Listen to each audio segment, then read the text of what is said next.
Bienvenidos. Hay una narrativa oficial, casi de marketing, sobre por qué estamos corriendo tan rápido hacia la superinteligencia artificial.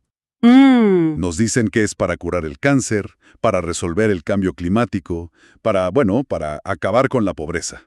La gran utopía tecnológica. Exacto. Pero hoy tenemos una pila de documentos, informes estratégicos de corporaciones, análisis de seguridad nacional, que cuentan una historia muy, muy diferente. Así que la pregunta que vamos a explorar es, ¿para qué se quiere realmente alcanzar la superinteligencia? Claro. ¿Cuáles son los verdaderos motores de esta carrera? Y es que, según estas fuentes, la cosa ya no va de papers académicos ni de avances científicos por el bien de la humanidad. Eso, digamos, quedó atrás. Ya no es un laboratorio universitario. Para nada. Lo que tenemos ahora es una partida de ajedrez geopolítica por la hegemonía total. Pero las piezas no son solo países. Son también corporaciones gigantes que actúan con un poder y una autonomía que ya se compara con la de los propios estados. Entiendo. Acá lo que está en juego no es solo un avance tecnológico. Es literalmente la chance de reescribir las reglas del poder y el capital a escala mundial.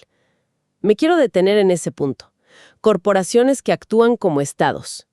Las fuentes usan el término soberanía cuasiestatal.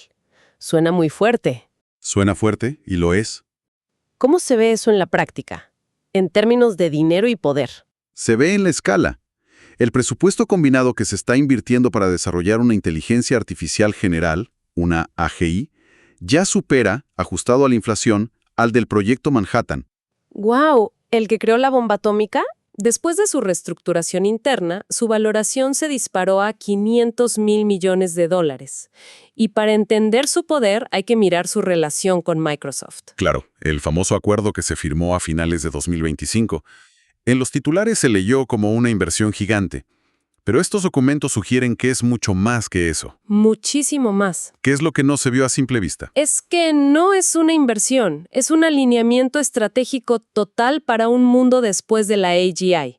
Microsoft no solo puso $135 millones por el 27% de la compañía. Que ya es una cifra astronómica. Pero se aseguró algo infinitamente más valioso: los derechos de propiedad intelectual de todo lo que desarrolle OpenAI hasta el año 2032.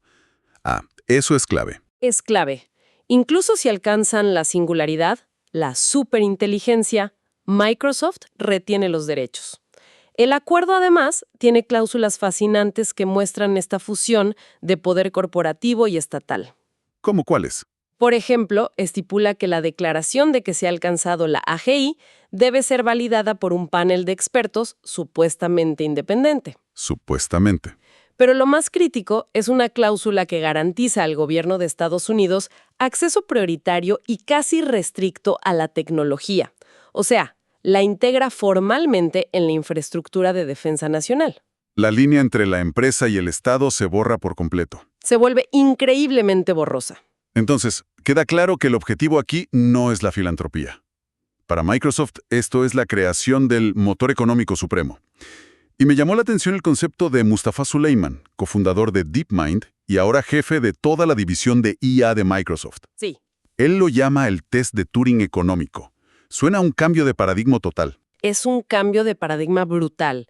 El test de Turing original preguntaba: ¿puede una máquina conversar como un humano sin ser descubierta? Era una pregunta, digamos, filosófica. Claro. El test de Suleyman es puramente capitalista.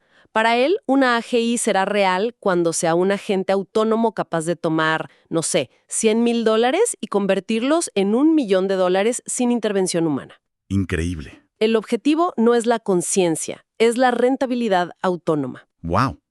Entonces, la meta ya no es puede pensar, sino puede generar riqueza. Y esto choca de frente con la visión de su antiguo socio en DeepMind, Demis Hassabis, ¿no es así? Totalmente. Son dos visiones del futuro de la IA que se han separado por completo. Hassabis, que sigue en Google DeepMind, todavía persigue el sueño científico. El idealista, por así decirlo. El idealista. Él busca lo que llama un salto tipo alfa cero, donde la IA no solo aplique conocimiento humano, sino que descubra nuevos principios fundamentales de la física o la biología por sí misma. Quiere liberar la inteligencia. Ok. Suleiman, en cambio, ahora en Microsoft busca lo opuesto, contenerla. Su objetivo es crear agentes certificados, asistentes de IA que sean poderosos pero siempre subordinados y controlables, para alquilarlos como servicio. Uno busca la exploración, el otro la explotación comercial. Exactamente. Y no es solo Microsoft. Estos informes señalan que todo el capital global se está alineando. Mencionan a gigantes como BlackRock, que define la infraestructura de IA como una mega fuerza. Exacto. Para ellos es una oportunidad de inversión de 68 billones de dólares. Y el objetivo que citan no es curar enfermedades, sino algo mucho más pragmático. A ver, Mitigar el estancamiento demográfico en las economías occidentales a través de la automatización masiva de la fuerza laboral. es una solución de capital a un problema de capital. Tal cual. Y si estas corporaciones están operando casi como naciones, con estos presupuestos y objetivos, es inevitable que se conviertan en las piezas clave del tablero geopolítico. Sin duda. ¿Cómo se manifiesta eso en la competencia entre Estados Unidos y China? Ahí es donde la carrera se calienta de verdad. Porque esa soberanía corporativa se convierte en el brazo ejecutor de la estrategia de los estados. Hay una frase que se repite como un mantra en todos los documentos de seguridad nacional de ambos países. ¿Cuál? Quien lidere en IA gobernará el mundo. No dicen mejorará el mundo, dicen gobernará el mundo. Gobernará el mundo. Analicemos eso. Empecemos por la estrategia de Estados Unidos. Las fuentes la resumen en un concepto que suena sacado de una película de ciencia ficción: dominancia de decisión. ¿Qué significa eso? Significa la capacidad de percibir el entorno, procesar la información, decidir un curso de acción y ejecutarlo a una velocidad que ningún adversario humano o máquina más lenta pueda igualar. Velocidad por sobre todo. Velocidad y autonomía. Las aplicaciones militares son directas y ya están en desarrollo. Enjambres de miles de drones autónomos que coordinan ataques, sistemas de análisis de inteligencia que procesan en segundos lo que a 1000 analistas les tomaría un año. Una locura. Y ciberdefensas que operan a velocidades casi lumínicas. El objetivo estratégico explícito del Pentágono es mantenerse al menos 2 generaciones tecnológicas por delante de China. Entiendo la estrategia estadounidense de dominancia de decisión. Es casi una doctrina militar clásica, pero con esteroides tecnológicos. Pero los documentos sobre China hablan de algo que suena muy diferente, casi orwelliano. Gobernanza social inteligente. Sí, es un enfoque muy distinto. ¿En qué se diferencia fundamentalmente de la estrategia de Estados Unidos? Ahí está la clave de todo. Mientras Estados Unidos ve la IA principalmente como una herramienta para superar a un adversario externo, China la ve principalmente como una herramienta para garantizar la estabilidad interna. Control interno versus proyección externa. Exacto. Su plan maestro Nueva Generación de Inteligencia Artificial 2030 no se enfoca tanto en enjambres de drones, sino en usar la IA para percibir, predecir y alertar tempranamente sobre posibles disturbios sociales. Predecir la disidencia. Quieren modelar y predecir la cognición grupal y los cambios psicológicos de su población para neutralizar la disidencia antes de que surja. Es un instrumento de control social a una escala, sin precedentes. O sea, uno busca controlar el campo de batalla y el otro la sociedad misma. Pero imagino que China también tiene su lado militar. Por supuesto, su estrategia de integración militar-civil es total. Cualquier avance en el sector comercial, por ejemplo, en reconocimiento facial para un supermercado, se transfiere y adapta inmediatamente para usos de defensa. Todo es de doble uso. Todo. Su objetivo, declarado oficialmente, es lograr un poder militar contra el cual otros no puedan defenderse. Una superioridad incontestable. Es que todo esto suena a una carrera por construir la herramienta de poder perfecta. Pero el poder se puede usar de muchas formas. ¿Qué dicen estos informes sobre el lado más oscuro? Bueno, ahí entramos en un terreno muy complicado. ¿Cómo se convierte esto en un arma? No solo en el campo de batalla, sino en nuestros mercados o en nuestras mentes. Esa es la amenaza más inmediata y quizás la más difícil de contrarrestar. A nivel financiero, un actor estatal o corporativo con una AGI podría desencadenar caídas en los mercados de un adversario. Como ejecutando millones de operaciones en microsegundos, mucho antes de que un regulador humano siquiera se dé cuenta de que algo está pasando. Las fuentes citan un dato alarmante. Solo entre 2022 y 2023, el uso de deepfakes financieros para estafas y manipulación aumentó un 1000%. Un 1000%. Imagina eso a nivel estatal. Y a nivel cognitivo, la manipulación de la opinión pública. Exacto. El peligro ya no es la propaganda masiva como en el siglo XX, es la automatización de la propaganda a nivel personal y masivo simultáneamente. A medida. Una IA puede crear millones de narrativas personalizadas, dirigidas a individuos específicos para explotar sus riesgos y miedos, con el objetivo de erosionar la confianza en la ciencia, en las instituciones, en la democracia. Para desestabilizar sociedades enteras desde adentro, sin disparar un solo misil. Justamente. Ok, con este panorama de competencia corporativa por el capital y geopolítica por el control, ¿a dónde nos lleva todo esto? ¿Qué futuros posibles plantean estos informes de aquí a 2030? Básicamente, dibujan tres grandes escenarios. El primero es el optimista, al que llaman el Nuevo 90, en referencia a la cooperación global posguerra fría. Ajá. En este escenario, una coalición de países y empresas desarrolla la AGI de forma transparente, con la seguridad como prioridad, y la utiliza para resolver problemas globales como la captura de carbono o el diseño de nuevos materiales. Suena ideal. ¿Pero qué probabilidad le dan? Muy baja, solo un 15%. ¿Por qué tan poco? Porque la tendencia actual es exactamente la opuesta. Innovación primero, seguridad después, si es que hay tiempo. La lógica de la carrera no permite pausas para la reflexión. Entiendo. Entonces, ¿cuál es el escenario opuesto? ¿El pesimista? Lo llaman, de forma muy gráfica, computación de nube de hongo. Uf, ¿qué nombre? Describe una carrera armamentista de IA sin ningún tipo de control donde se ignoran todos los protocolos de seguridad en la búsqueda de la ventaja.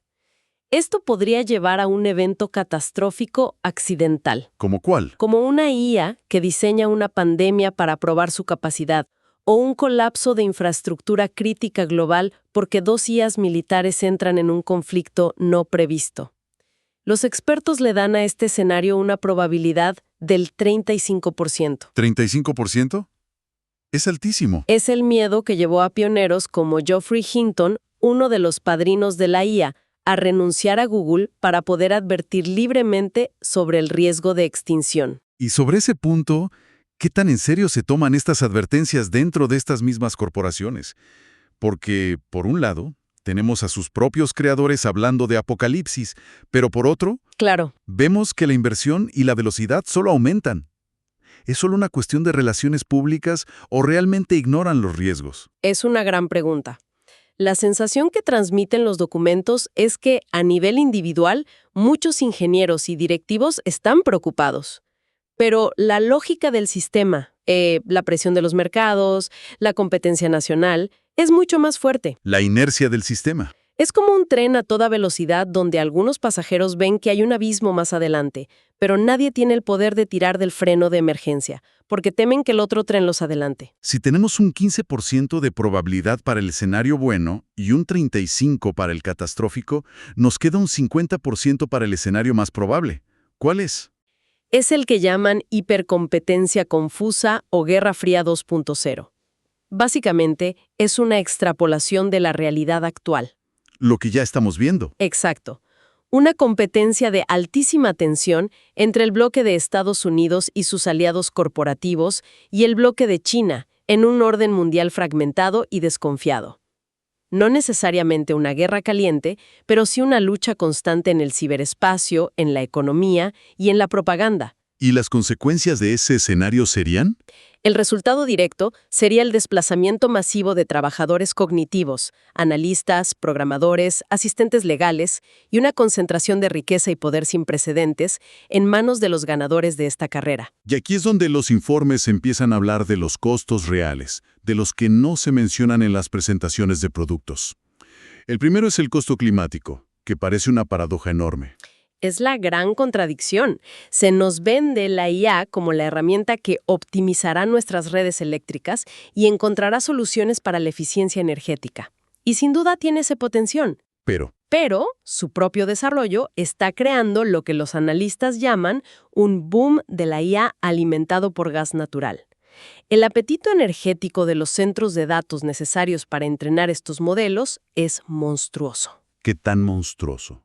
¿Tenemos cifras? Sí, las proyecciones más conservadoras indican que para el año 2030, solo los centros de datos de IA podrían consumir entre el 8 y el 12% de toda la electricidad generada en las economías avanzadas. ¿El 12%?